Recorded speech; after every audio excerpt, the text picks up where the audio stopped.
Hello everyone, welcome back to the channel. तो आज हम बात करेंगे द एक्सप्लेनेशन ऑफ कैजुअलिटीज। तो कैजुअलिटीज एक पोम है basically from a Nigerian writer. और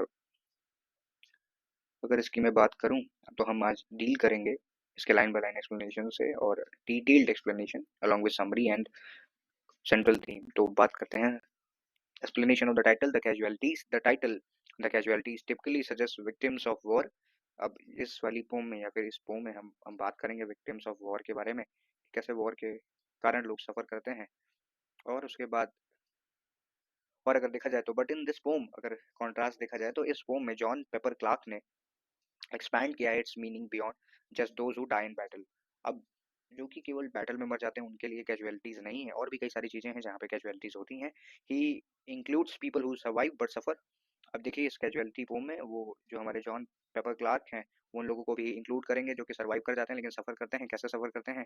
फिजिकली, इमोशनली, सोशली और साइकोलॉजिकली। अगर कोई ऐसा है जो वॉर को सर्वाइव कर चुका है लेकिन फिर भी अगर कोई सफर कर रहा है, ठीक है, तो इन सारी चीज़ों के ऊपर भी बात की जाएगी, क्योंकि वॉर में केवल उन्हीं लोग की सफरिंग नहीं होती जिनकी डेथ हो गई, बाकी जो जिंदा बचे हुए लोग हैं वो भी सफर करते हैं। अब इसका एग्जांपल ले सकते हैं वर्ल्ड वॉर वन 1914 से 1918, फिर वर्ल्ड वॉर टू 29 से 35। तो ये सारी चीज़ें जो है 1929 से 1935 6 साल ये चला है। तो इन सारी चीज़ों को अगर देखा जाए तो जो जिंदा बचे वो भी सफर कर रहे हैं, जो नहीं बचे वो भी सफर करते हैं, और जो इंक्लूडेड है जिनके कारण वॉर शुरू हुआ है वो भी सफर करते हैं। कैसे, हम इस पोम में देखेंगे। The pome explores how war and conflict affect not only soldiers but also civilians. अब ये जो वॉर और कॉन्फ्लिक्ट है ना केवल प्रिजनर्स को, वॉर के प्रिजनर्स को अफेक्ट करता है, अफेक्ट नॉट ओनली सोल्जर्स, ना केवल सोल्जर्स को अफेक्ट करता है but civilians, prisoners, refugees and even those who profit from the war. तो ऐसे लोग जिनको वॉर से प्रॉफिट भी हुआ है वो भी वॉर से सफर कर जाते हैं। हाउ, ये हम line by line detail explanation में एक बार में पढ़ेंगे। So coming on to the line by line explanation, the casualties are not only those who are dead. तो एक चीज याद रखना कि बार बार द कैजुअलिटीज आ रहा है तो इसको ध्यान देते हैं कि व्हाट इज कैजुअलिटी। तो कैजुअलिटी मेडिवल लैटिन वर्ड है, यानी मेडिवल पीरियड में लैटिन लैंग्वेज के अंडर में इसका इजाद होता है। और अगर उस समय पे इस वर्ड को किस तरह यूज करते थे लैटिन में, तो उसको कैजुअलिटास कहते थे। कैजुअलिटास, CASUALITAS, कैजुअलिटास कहते थे। और उससे निकल के ये इंग्लिश में कैजुअलिटीज हो गया है। जिनको स्ट्रक्चरलिज्म मालूम होगा वो इस बात को समझ पाएंगे। तो देखिए आगे शुरू करते हैं। The casualties are not only those who are dead, पहला लाइन है। तो केवल उन्हीं लोग के साथ कैजुअलिटी नहीं हुई है जो कि खत्म हो चुके हैं। Casualties don't just refer to those who lost their lives, there are others who suffer to.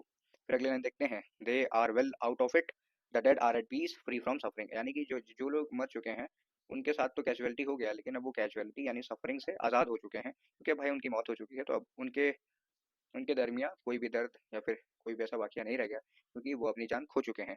The casualties are not only those who are dead. अब फिर से रिपीट हुआ। The repetition reinforces the idea that casualties extend beyond the diseased.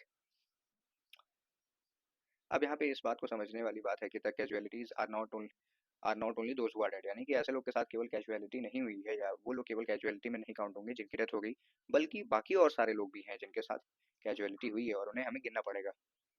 Though they await burial by installment, some victims are metaphorically buried slowly, suffering before the death. Example, the wounded or starving. अब ऐसे लोग जिनके पास खाना नहीं है, या फिर ऐसे लोग जो कि मरे नहीं, या फिर जिनका इंतकाल नहीं हुआ वॉर में या किसी और कारण से, तो अब वो इंस्टॉलमेंट में धीरे धीरे बरी होंगे, यानी इंस्टॉलमेंट में धीरे धीरे खुद को दफन करेंगे या खुद का अंतिम संस्कार करेंगे, क्योंकि अगर उनके पास खाना नहीं है तो उनको तड़प के मरना है, और अगर उन्हें चोट लगी तो भी उन्हें तड़प के ही मरना पड़ेगा। The casualties are not only those who are lost. तो वो लोग केवल कैजुअलिटी में नहीं काउंट होंगे जो खो गए हैं। Loss refers to people missing और डिस्प्लेस्ड बाय द वॉर। जब वॉर होती है तो लोगों को घर छोड़ के जाना पड़ता है, तो वो रिफ्यूजी बन जाते हैं बेसिकली। और ऐसे लोग, कई लोगों का घर ही टूट जाता है या तहस नहस हो जाता है, तो उन्हें भी अपना घर छोड़ना पड़ता है। पर्सन्स और property hard as it is. Line number 6 देखते हैं इसका क्या मतलब है। People and possessions are both lost in war and it's painful to cope with. अब जब वॉर होती है तो पीपल यानी लोग भी सफर करते हैं, और पोसेशन यानी कि जो उनकी चीजें होती हैं जिसको उन्होंने बहुत प्यार से, बहुत मेहनत करके बनाया है, वो सारी चीज़ें खो जाती हैं, टूट जाती हैं या बिखर जाती हैं। तो इस वजह से कैजुअलिटीज के कारण वो सफ़र करते हैं। To grope for a touch that some. अब ये जो लाइन है थोड़ा सा इसमें ये टेक्निकल हो जाती है। ग्रोप का मतलब है कि search blindly by feeling with hands, यानी कि आपकी आंखों में धूल चली गई है, आपको आंखों से दिखाई नहीं देता, तो आप अपने हाथ से जली जली कोई चीज़ ढूंढ रहे हैं। Survivors struggle emotionally trying to hold on memories of loss love one. अब जैसे कि मान लीजिए आपके साथ 8-10 लोग थे, वॉर में गए थे, सबका इंतकाल हो गया, लेकिन आप केवल बच गए हैं, तो आप क्या करेंगे? उनकी मेमोरीज को आंखें बंद करके महसूस करेंगे और हाथ से खोजेंगे कि अगर वो अभी भी मिल जाए तो काश मैं उनसे मिल पाता। Line number 8, may not know is not there. Some didn't even realize their losses yet. Grief might be delayed. अब कई सारे ऐसे लोग हैं कि जिनको पता ही नहीं चला कि उनका क्या खो गया। कई बार होता है कि कई लोग प्रोसेस नहीं कर पाते हैं कि कोई आदमी अब आपके साथ नहीं है, तो इसको प्रोसेस करने में भी लोगों को समय लगेगा, और जब वो प्रोसेस कर लेंगे तब उनको दुख महसूस होगा। The casualties are not only those led away by night, some victims are abducted, imprisoned और executed secretly। अब ये देखो, ये जो है ये एक तरह से आयरनी है, ये कह सकते हो कि सटायर भी है कि वॉर में लोग कहते हैं कि वॉर में सब मारे जाते हैं, तो वॉर में सब खुले तौर पे नहीं मारे जाते हैं, कई लोगों को छुपा के भी मार दिया जाता है। जैसे अगर ध्यान दिया जाए तो अगर किसी को वर्ल्ड वॉर 2 के बारे में बेहतरीन जानकारी होगी तो उसको मालूम होगा कि जितने भी अनडिजायरेबल पीपल थे, जैसे कि जिप्सीज हो गए, पोलिश पीपल हो गए, ज्यूस पीपल हो गए, उनमें सबसे ज्यादा अगर कोई प्रताड़ित किया गया था तो वो ज्यूस पीपल थे। और ज्यूस पीपल में 2 करोड़ लोग मारे गए थे, करीब करीब 2 करोड़ ज्यूस पीपल मार दिए गए। पूरी दुनिया को ये भी नहीं मालूम था कि जर्मनी में ऐसा कुछ हो रहा है, जर्मनी में लोगों को मारा जा रहा है, और अनडिजायरेबल अनडिजायरेबल करके कैटेगरी बना दी गई थी कि जिनको मारा जाना था। तो कई ऐसे विक्टिम होते हैं जिनको अबडक्ट कर दिया जाता है, इम्प्रेजन किया जाता है और एग्जीक्यूटेड सेक्रेटली। कुछ लोगों को चोरी छुप के भी मार दिया जाता है। अबडक्टेड का मतलब to take away by force, यानी कि किसी को घसीट के लेके चले गए। जैसे जर्मनी में होता था कि अगर मान लीजिए कोई एक बच्चा है जिसके पेरेंट्स प्योरली जर्मन नहीं है, तो उनको अबडक्ट करते थे, यानी कि उनको अपनी माओ से उनकी माओ से घसीट के लेके चले जाते थे और फिर उन्हें मार दिया जाता था। The cell is a cruel place, sometimes a heaven. Prison can be torturous, yet for some it may offer temporary safety। यानी कि ये देखिए, कुछ लोग प्रिजन, कुछ लोगों के लिए प्रिजन टॉर्चरस होगा और कुछ लोगों के लिए टेम्पररी सेफ्टी का जरिया है। अब इसको मैं समझा देता हूँ कि जैसे आपने कुछ किया नहीं है, फिर भी आपको प्रिजन में रखा गया, तो आपके लिए वो टॉर्चरस है। लेकिन मान लीजिए आपने 10-15 लोगों को मार दिया है, गोली मार दी है, और फिर उनके साथ ही बराती आपको मारने के लिए ढूंढ रहे हैं, तो आप जब प्रिजन में जब तक रहेंगे आप वहाँ सेफ रहेंगे, पैसे देंगे, आप प्रिजन में पैसे दीजिए और आप सेफ रहिए। तो यानी कि प्रिजन कुछ लोगों के लिए टॉर्चरस है, लेकिन कुछ लोग के लिए वहीं पे सेफ्टी भी देती है। Nowhere as absolute as a grave, prison is bad, but death is final. Now here है ये, now here as absolute as a grave, यानी कि प्रिजन जो है वो तो बैड है, लेकिन जो सबसे आखिरी चीज जो होने वाली है वो है डेथ। आप चाहे प्रिजन में रहें, प्रिजन में ना रहें, लेकिन जो आप आखिरी में फेस करेंगे दैट इज डेथ, और उसी डेथ को हम कैजुअलिटी बोल रहे हैं इस पोम में। The casualties are not only those who started, अब यहाँ पे देखो, even those who ignite conflicts are casualties in some way. अब देखो, मान लो कोई वॉर हो रही है और उसमें किसी ने वॉर को शुरू किया, 2 लोग हैं, 2 पार्टीज हैं जिन्होंने वॉर को शुरू किया, तो ऐसा नहीं है कि जो 2 लोग वॉर को शुरू कर रहे हैं वो इन कैजुअलिटीज से बच जाएंगे, वो भी इन कैजुअलिटीज के ही अंडर में आएंगे। Even those who ignite conflicts are casualties in some way, जो लोग इस वॉर को शुरू करते हैं वो भी कैजुअलिटीज में ही काउंट होंगे। A fire and now can not put out thousands, war spread uncontrollably, और उसके बाद अफेक्टिंग मैनी, यानी कि वॉर जो होती है वो अनकंट्रोलेबल होती है, और बहुत सारे लोग, बहुत सारे ऐसे लोग जिनका कोई दोष नहीं है, जिनका कोई कसूर नहीं है, वो भी मारे जाते हैं। Are burning that have no say in the matter, innocent people suffer in wars they did not start. ऐसे लोग जिन्होंने वॉर को शुरू भी नहीं किया वो मारे जाते हैं। जैसे कि जर्मनी जब वर्ल्ड वॉर 2 में एंटर करता है, तो जितने भी जिप्सीज, जर्मन जर्मन्स में भी ऐसे जर्मन जो कि बेचारे हैंडीकैप थे या फिर परफेक्ट जर्मन नहीं थे, और फिर उसके बाद ज्यूस पीपल और जो पोलिश पीपल मारे गए, तो ये वही लोग हैं, इन्होंने तो वॉर को शुरू नहीं किया। 2 बड़ी बड़ी हस्तियां या 2 बड़े लोग वॉर को शुरू करते हैं, लेकिन मारे वो लोग जाते हैं जिनका वॉर से कोई लेना असला मसला कुछ नहीं होता। The casualties are not only those who are escaping, refugees are also victims struggling for safety. अब ये जो रेफ्यूजीज हैं ये भी एक तरह से कह लो कि ये भी विक्टिम है। अगर किसी ने बेहतरीन तरीके से वर्ल्ड वॉर 2 पढ़ा होगा, तो ये जो थीम है इस पोम का, ये बहुत ज़्यादा रिसेंबल करता है वर्ल्ड वॉर 2 के केस को। कि वर्ल्ड वॉर 2 में कई सारे ऐसे ज्यूस पीपल थे, कई सारे ऐसे ये जिप्सीज थे जो कि रशा भाग जाते थे, रशा भाग रहे थे, कुछ डेनमार्क जाते थे। ठीक है, जब जो लोग डेनमार्क पहुंच जाते थे वो वहां जाके अपने एक्सपीरियंसेस को बयान करते थे, तो लोगों को लगता था कि कितनी बेकार कंडीशन है। तो यानी रेफ्यूजीज और ऑल्सो विक्टिम, जो भी रेफ्यूजीज हैं वो भी विक्टिम है और स्ट्रगलिंग फॉर सेफ्टी, और उनको एक आशियाना चाहिए रहने के लिए। The shattered shall become prisoners in, even the even the survivors live with trauma, feeling trapped। यानी कि ऐसे लोग जो कि लाइन नंबर 16 में समझा रहा हूँ, ऐसे लोग जो कि वॉर से बच भी गए हैं, वॉर के कॉन्सिक्वेंसेस से बच भी गए हैं, उनके पास भी अब कोई तरीका नहीं होता बचने का, क्योंकि अब उनके साथ उनकी वो मेमोरी रह जाएगी कि कैसे उनके साथ ये सारी चीजें घटी हैं, और उनको घड़ी घड़ी ये सारी चीजें याद आएंगी। A fortress of falling war, fortress of falling war, they have no real security only the illusion of it. अब देखो यहाँ पे क्या होता है कि उनके पास कोई, जैसे ये जो रेफ्यूजी हैं, अगर उनको कोई भी घर रहने को भी मिल जाता है तो उनको मालूम है कि ये उनके पास जो सेफ्टी है वो बहुत दिन की नहीं है, कहीं ना कहीं से जो इनके दुश्मन मुल्क हैं वो इन्हें ढूंढेंगे और आखिर में इनका इंतकाल हो ही जाना है। The casualties are many and a good number as well, there are countless victims of war. अब मैंने तो आपको बताया ही कि जैसे वर्ल्ड वॉर 2 में ज्यूस पीपल 2 करोड़ मारे गए थे, तो जरूरी नहीं है कि वो केवल 2 करोड़ ही हो, और भी रहे होंगे। ये केवल एस्टिमेट लगाया गया है और बाहर के लोगों द्वारा एस्टिमेट लगाया गया है, सामने से कोई देखा नहीं था। Outside the scenes of ravage and wreck, even those who are away battle zone suffer, away from the battle zone suffer। इस लाइन को मैं थोड़ा समझाना चाहूंगा। Outside the scenes of ravage and wreck, ये मैं समझाना चाहता हूँ। रावेज का मतलब होता है कॉज सीवियर डैमेज, और wreck का मतलब होता है कि wreck, इसको wreck नहीं wreck बोलते हैं वैसे तो। wreck का मतलब होता है कि ये आपका जो शिप होता है, सी में जो शिप होता है उसका जो आगे वाला हिस्सा होता है उसको wreck बोलते हैं, तो वो टूट जाता है कई बार। Outside the scenes of ravage and wreck, यानी कि even those who are away from the battle zone suffer, यानी कि जो लोग बैटल जोन में नहीं है वो भी सफर करते हैं, जैसे बॉम्बिंग हो जाती है। अगर याद हो तो अगर अगर अगर किसी को वर्ल्ड वॉर सेकंड के बारे में याद हो, तो जब आपका ये जर्मनी अटैक करता है यूएसएसआर के ऊपर, तो इंग्लैंड क्या करता है उस समय का, ग्रेट ब्रिटेन या ब्रिटेन क्या करता है, इनके ऊपर बम्बार्डिंग कर देता है, वो भी वेस्टर्न फ्रंट से। अब जब उधर से बम्बार्डिंग होता है तो जर्मन जर्मन सिपाही जो थे वो इस चीज के लिए तैयार ही नहीं थे, क्योंकि उनका जो मेन गोल कह लो या एम था वो था यूएसएसआर से निपटना। लेकिन जब वो उस तरफ, जब यूएसएसआर की तरफ आगे बढ़ गए, पीछे से हमला इंग्लैंड कर देता है, यानी ब्रिटेन कर देता है। अब बताओ, सिपाही सारे जा चुके हैं, सफर कौन किया होगा? सफर करने वाला जो आदमी था वो था नॉर्मल सिटीजन। अब आगे देखते हैं, they are emissaries of rift, emissaries भी बोल सकते हैं इसको, emissaries of rift. Some people exploit war for personal gain. अब कई लोग क्या करते हैं, वॉर इसीलिए करते हैं ताकि उनको पर्सनल फायदा हो जाए। अगर इमिसेसरीज का मतलब देखें, तो इमिसरीज का मतलब अगर देखा जाए तो they are kind of diplomat people की, जो जाके शांति दूत बन के बात करते हैं, या फिर अपना बात करते हैं कि कहाँ से अपना ज्यादा से ज्यादा फायदा हो जाए इस वॉर में भी, और सामने वाली पार्टी का ज्यादा नुकसान हो जाए। So smug in smoke rooms they haunt abroad. Politicians and elites discuss war from safe places unaffected. यानी कि जो लोग वॉर को शुरू करते हैं, जितने भी एमिसरीज होते हैं या फिर जितने भी एमिसरीज होते हैं, वो क्या करते हैं, वॉर को सेफ प्लेस पे बैठ के डिस्कस करते हैं। जैसे मान लो अभी इंडिया और पाकिस्तान का वॉर हो जाए, तो जो भी हमारे बड़े डिप्लोमेट्स हैं, जैसे आपके प्राइम मिनिस्टर हो गए, चीफ मिनिस्टर्स हो गए, या फिर जितने भी डिफेंस मिनिस्टर्स होंगे, वो एक बंद कमरे में एसी कमरे में बैठ के इन सारी चीजों के बारे में बात करेंगे। लेकिन जो जान गंवाने वाला आदमी होगा वो होगा ग्राउंड यानी बैटल फील्ड पे, और उसके जाने जाएंगे, वही है casualties. They do not see the funeral piles, they don't witness the deaths they cause। अब देखो, मान लो दो बड़े लीडर्स की वजह से लड़ाई हो जाए, जैसे रशिया और यूक्रेन चल रहा है, तो आपके रशिया के जो प्रेसिडेंट है और यूक्रेन के जो प्राइम मिनिस्टर हैं, इन दोनों के बीच में कॉन्फ्लिक्ट है। अब अगर ये दोनों तो देख रहे हैं, ये दोनों ग्राउंड लेवल पे अगर चीजें विटनेस करने को आएंगे, तो ये देखेंगे कि हजारों लाखों लोग मारे जा रहे हैं और इसका कोई हिसाब नहीं है। तो ऐसे लोग जो कि वॉर को कॉज करते हैं, वो सामने से डेथ को विटनेस नहीं करते हैं, और वो नहीं देख पाते कि कितने बेगुनाह लोग मारे जा रहे हैं। क्यों? क्योंकि उनकी रोजी रोटी जो है वो वॉर से चलती है। वॉर यानी कि सोल्जर्स को पैसा आएगा काम करके, और वो काम क्या है, वॉर है, और उसमें उनकी जान चली जाती है। At home eating up the forest, war destroys the homeland while leaders remain detached. अब देखो, बहुत सारे लोग वॉर में मारे जाते हैं, लेकिन जो लीडर्स होते हैं वो बेहतर खाते पीते हैं, इसी कमरों में रहते हैं, सुकून की जिंदगी जीते हैं, तबीयत से खाते पीते हैं और मौज करते हैं। लेकिन जो उनके अंडर के लीडर्स होते हैं, यानी कि जो उनके नीचे के लोग होते हैं, उनकी बेफजूल मौत होती है, उनका इंतकाल हो जाता है। They are wandering minstrels who beaten on, these people spread war propaganda manipulating emotions। अब ये देखो, द नाजी प्रोपेगेंडा करके एक टॉपिक आता है, if you have read class 9th वाली एनसीईआरटी, तो वहाँ पे द नाजी प्रोपेगेंडा करके एक इमोशन आता है। तो वहाँ पे जो आपका एडोल्फ हिटलर रहता है, वो लोगों को भड़काता है कि देखो, हम जो जर्मन्स हैं, हम जर्मन्स ने ही सब कुछ बेहतर करने का ठेका लिया, जिम्मा लिया है।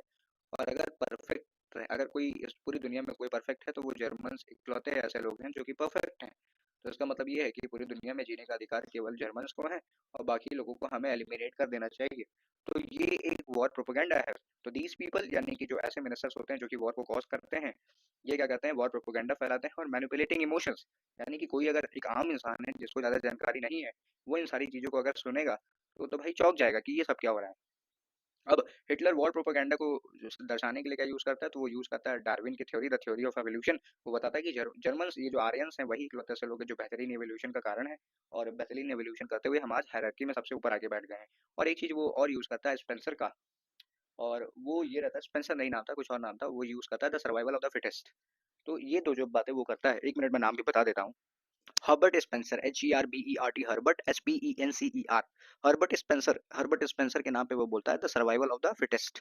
द ओरिजिन ऑफ स्पीसीज नाम की जो किताब थी चार्ल्स डार्विन की, वो आती है 1859 में, और इसी के आसपास में सर्वाइवल ऑफ द फिटेस्ट आता है, हर्बर्ट स्पेंसर इसको कॉइन करते हैं। तो यहाँ पे समझने वाली बात ये है कि हिटलर इन सारे प्रोपेगेंडास को यूज करता है, साइंस को मिक्स कर देता है अपने प्रोपेगेंडा के साथ में, और वो वॉर को कॉज करता है। तो यहाँ पे समझने वाली बात यही है कि ये जो मिनिस्टर्स हैं वो वॉर को अराउज करते हैं, लोगों के इमोशंस को प्रोवोक और इवोक करते हैं। The drums of human heart draw the word, they stir emotions leading people into conflict. यानी कि अब हिटलर क्या कर रहा है, साइंस का इस्तेमाल करता है और अपने पर्सनल इमोशंस का इस्तेमाल करके लोगों को भड़का देता है, और लोगों को भड़काने के बाद वो उनके बीच में वॉर करा देता है।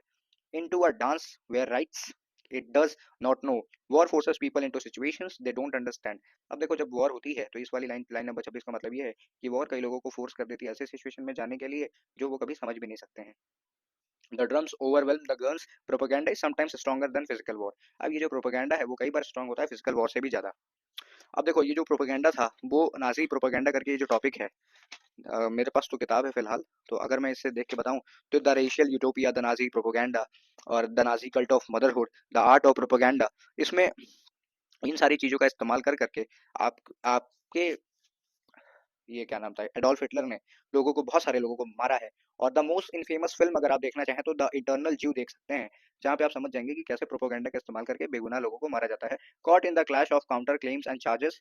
अब देखो सी रिपीट हो रहा है। Conflicts arise from conflicting narratives.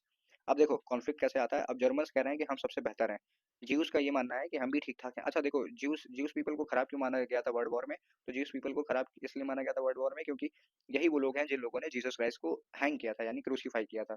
और ज्यूस पीपल इसलिए भी बदनाम थे कि ये थोड़ा ज्यादा ब्याज पे पैसे बांटते हैं लोगों को, ज्यादा ब्याज पे पैसे देते हैं। तो अब हिटलर का कॉन्फ्लिक्ट ये था कि हम सुपीरियर हैं, और ज्यूस पीपल का कॉन्फ्लिक्ट ये था कि हम सुपीरियर हैं, हम पैसे से मजबूत हैं। तो यहाँ पे जब दो डिफरेंट कॉन्फ्लिक्ट आता है यानी दो डिफरेंट नैरेटिव आते हैं तो कॉन्फ्लिक्ट होना जायज सी बात है, कोई नई चीज नहीं है। when not in the niche others left, people are forced into roles left by others। अब देखो अब जब लड़ाइयाँ होती हैं तो मान लो मेरे फादर साहब की किसी से लड़ाई हो जाए तो I am going to fight for him because he is my father. समझने वाली बात यही है कि people are force into roles left by other, यानी कि अब वो जो रोल मेरे लिए छोड़ के जाएंगे मुझे उसी को निभाना पड़ेगा, और यही मेरे पास इकलौता एक ऑप्शन बनेगा। We fall, everyone suffers in the war, सभी लोग वॉर को सफर करते हैं। All casualties of the war everyone is affected in some way, यानी कि जब वॉर में कैजुअलिटीज होती हैं तो सभी लोग किसी न किसी वे में अफेक्ट हो जाते हैं। Because we cannot hear each other speak. अब ज्यूस पीपल और जर्मन पीपल के बीच में कभी बात तो होती नहीं थी क्योंकि इतना ज़्यादा नफरत भर दी गई थी। एक एग्जांपल के लिए मैं वर्ल्ड वॉर टू को टारगेट कर रहा हूँ ताकि एक प्रैक्टिकल एग्जांपल हो जाए और ये सारी बातें समझ में आ जाए। तो अब देखो ज्यूस पीपल कभी भी जर्मन से बात करते नहीं, तो जर्मन को सिखाया भी जाता था कि कभी आपको ज्यूस पीपल से बात करनी नहीं है। तो miss communication and miss understanding fuel conflict, यानी कि जब मिस कम्युनिकेशन होगा यानी लोग आपस में बात नहीं करेंगे और मिस अंडरस्टैंडिंग हो जाएगी तो कॉन्फ्लिक्ट और भी बढ़ जाएगा। Because eyes have keys the face of the crowd. अब देखिए war dehumanises individuals making them faceless victims. अब देखिए यहाँ पे ध्यान से समझिए कि वॉर जो होती है, वॉर में कोई ये नहीं देखा कि कौन मारा जा रहा है, कितने लोग मारे जा रहे हैं, लोगों को ये होता है कि मारो निपटाओ और आगे बढ़ जाओ। तो वही है कि वॉर इतना ज्यादा डिह्यूमनाइज कर देता है लोगों को कि बहुत सारे फेसलेस विक्टिम्स आते हैं, कल्प्रिट्स आते हैं, बहुत सारे क्रिमिनल्स क्रिएट हो जाते हैं लेकिन किसी को पता नहीं चलता है। Even at the time of world war second Germany में एक ऐसी हालत आ गई थी कि जितने भी यूथ होते थे, यूथ के पास सब ये जॉब तो होती नहीं थी, तो जब इनके पास जॉब हुआ नहीं करती थी तो ये लुटेरी चोरी चकारी इन सब में पड़े रहते थे और बहुत ज्यादा क्राइम राइज हो गया था। उस समय का जो जर्मनी है वो अगर फेमस था वर्ल्ड वॉर टू के पहले वाला जो जर्मनी अगर फेमस था तो वो बेरोजगारी के लिए फेमस था और क्राइम के लिए फेमस था। और क्राइम करने वाले कौन थे, यूथ पीपल थे, क्योंकि वहाँ पे एम्प्लॉयमेंट था ही नहीं।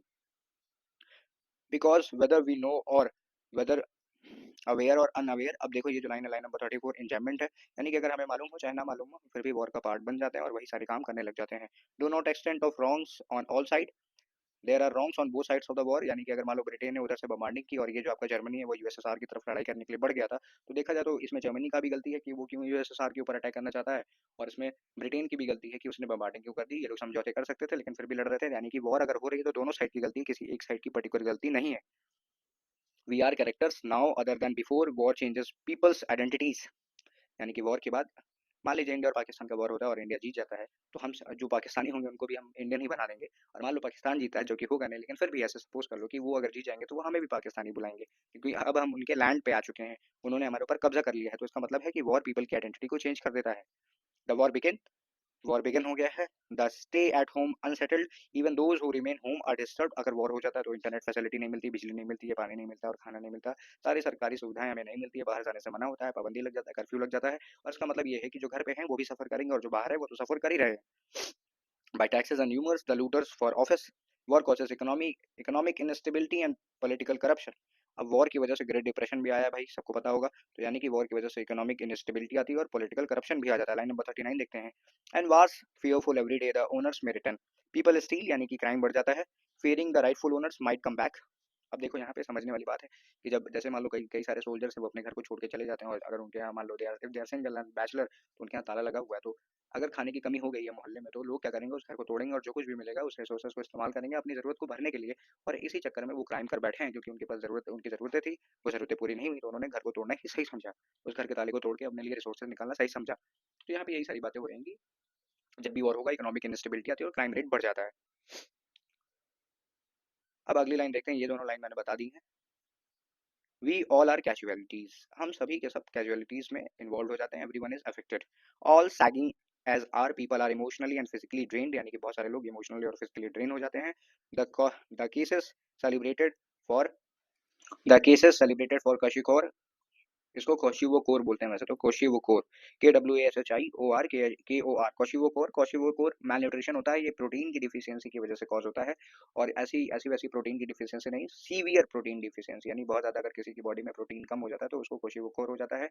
मैल न्यूट्रिशन सिंबलाइजेस बहुत डिवास्टेटिंग इफेक्ट्स, यानी कि लोगों को खाने के लिए पर्याप्त चीजें नहीं मिल पा रही हैं, तो इसी वजह से ये मैल न्यूट्रिशन कॉज कर देता है, और यहाँ पे प्रॉब्लम आ जाती है, यानी कि वॉर खत्म होने के बाद भी लोग सफर करते हैं। अब चाहे वो मैल न्यूट्रिशन से करें, इकोनॉमिक इफेक्ट्स की वजह से करें, और भी कई सारे कारण होते हैं। The unforeseen camp follower of not just our war, hunger and suffering follows all wars, not just this one, यानी कि हंगर और जो सफरिंग है वो सारी ही वॉर में होगी, चाहे वो घरों की हो, बाहर की हो, दो कंट्रीज के बीच में हो, दो कॉन्टिनेंट्स के बीच में हो, या फिर वो वर्ल्ड वॉर हो। Hunger and suffering follows all Wars, यानी कि हंगर और सफरिंग हर वॉर में देखने को मिलता है, not just this one. Literary device in this poem repetition है, यानी कि the casualties are not only those is repeated for emphasis, यानी कि रेपिटेशन में the casualties are not only those, ये जो लाइन है ये बहुत बार रिपीट होती है और इस पे एम्फेसिस दिया गया है, यानी जोर दिया गया है। मेटाफर है कि war is compare to fire drums and dance, war को कंपेयर कर दिया गया है फायर ड्रम और डांस से। फिर अगला personification, the drums overwhelm the guns, drums are given human action, यानी कि पर्सोनिफिकेशन है, वॉर को पर्सोनिफाई किया गया है, और ये सारे वॉर के ही नोशन को पर्सोनिफाई किया गया है। इमेजरी की बात करें तो descriptions of destruction, hunger, imprisonment evoke strong visuals, यानी कि विजुअल इमेजरी ज्यादा है, साउंड की भी इमेजरी देखने को मिलती है, टेस्ट तो नहीं मिला लेकिन विजुअल और साउंड की इमेजरी है, क्योंकि ड्रम वगैरह आ रहा है तो साउंड की भी बात हो रही है। आयरनी है, the poem shows that even survivors are casualties which is unexpected, यानी आयरनी ये है कि जितने भी सर्वाइवल हैं, वॉर को सर्वाइव करने के बाद भी जो लोग बचे हैं वो भी एक तरह से कैजुअलिटीज का ही पार्ट है।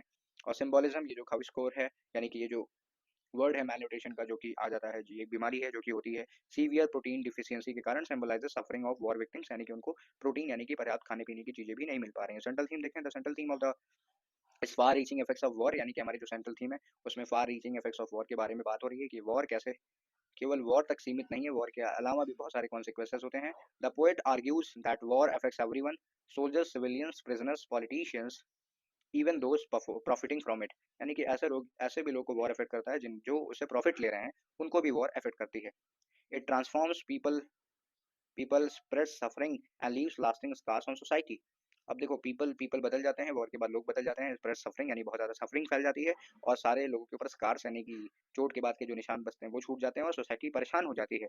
Summary of the poem, the casualties by John Pepper Clark highlights the hidden victim of war, यानी हिडन विक्टिम ऑफ वॉर के ऊपर बात हो रही है। While people think of casualties as only the dead, the poet expands the term to include those who suffer the loss. अब केवल जो मर चुके हैं उन्हीं के साथ कैजुअलिटी नहीं हुई है, जो लोग वॉर के कारण लॉस सफर करते हैं, इम्प्रिजनमेंट सफर करते हैं, डिस्प्लेसमेंट यानी रिफ्यूजी बन जाते हैं, ट्रॉमा सफर करते हैं, वो सारे लोग भी वॉर के कैजुअलिटीज के ही पार्ट हैं। He criticises those who start wars but remain untouched as well as propaganda that fuels the conflict, यानी कि हमारे जो ऑथर हैं पेपर क्लार्क, वो क्रिटिसाइज कर रहे हैं ऐसे लोगों को जो कि वॉर को स्टार्ट करते हैं और लोगों को फोर्स करते हैं लड़ने के लिए प्रोपोगेंडा देके, लेकिन खुद लड़ने कभी भी फील्ड में नहीं आते हैं। The pome suggest that war changes everyone, यानी कि ये हमारी जो पोम है वो बताती है कि वॉर के कारण सभी लोग बदल जाते हैं, even those who try to stay out of it, यानी ऐसे लोग भी जो कि इस वॉर से दूर रहना चाहते हैं वो भी बदल जाते हैं। Ultimately Clarke conveys that in times of war no one remains untouched, everyone becomes a casualty, यानी कि वॉर के समय में कोई भी बच नहीं पाता, सभी लोग कैजुअलिटी ही हो जाते हैं एक तरह से। और मैंने पहले बता दिया है कि जेपी क्लार्क जो है वो नाइजीरियन पोएट हैं और प्ले राइट भी हैं, ये